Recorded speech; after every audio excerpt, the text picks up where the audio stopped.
IPL 2025-এর উদ্বোধনী অনুষ্ঠানে জমকালো পরিবেশনা। বলিউড বাদশাহ শাহরুখ খান বিরাট কোহলিকে মঞ্চে ডেকে তার সুপারহিট ঝুমেজো পাঠান গানে নাচালেন। শাহরুখ খানের সাথে তাল মিলাতে গিয়ে কিছুটা হিমশিম খেয়ে যান বিরাট কোহলি, আর এতেই হয়তো নাকশ হয়েছিলেন বেঙ্গালুরুর এই তারকা ব্যাটসম্যান। যদিও মঞ্চে তা বোঝা যায়নি, তবে ঝাঁজ মিটিয়ে নিলেন মাঠে এসে। ইডেন গার্ডেনে বল হাতে শাহরুখের কলকাতা নাইট রাইডার্সের বোলারদের একে একে নাচের ক্লাস নিয়ে নিলেন এই ব্যাটিং সুপারস্টার। আর KKRকে হারিয়ে IPL-এর 18তম আসরের শুভ সূচনা করল RCB। টসে হেরে প্রথমে ব্যাট করে কলকাতা তুলেছিল 8 উইকেটে 178 রান। নতুন অধিনায়ক রাহানে 56, সুনীল নারিন 44 এবং আঙ্কিশ রঘুবংশী করেন 30 রান। কিন্তু এই স্কোর যথেষ্ট ছিল না বেঙ্গালুরুর ব্যাটিং দাপটের সামনে।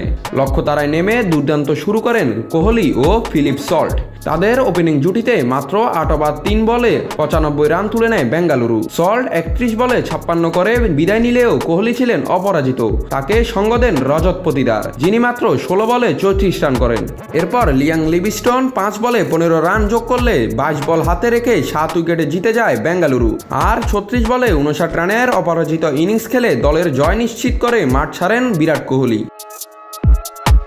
এই ম্যাচটির মাধ্যমে বিরাট গড়ে ফেলেছেন অনেকগুলো বিরাট রেকর্ডও।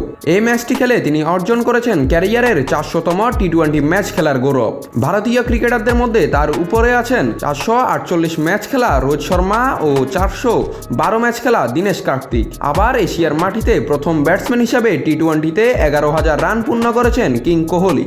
এবং টি20তে মোট রান সংগ্রহে ডেভিড ওয়ার্নারকে ছাড়িয়ে 5ম স্থানে উঠে এসেছেন বিরাট কোহলি।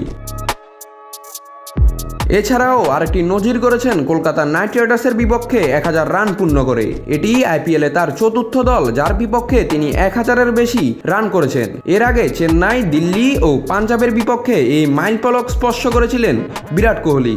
এতগুলো রেকর্ডের সাথে বিরাট করে ফেলেছেন আরেকটি বোনাস রেকর্ডও। টি20তে রান তারায় নেমে 6000 রান করা মাত্র চতুর্থ ব্যাটসম্যান হয়েছেন বিরাট কোহলি। নাথ রাহুল, নিউজ না স্পোর্টস।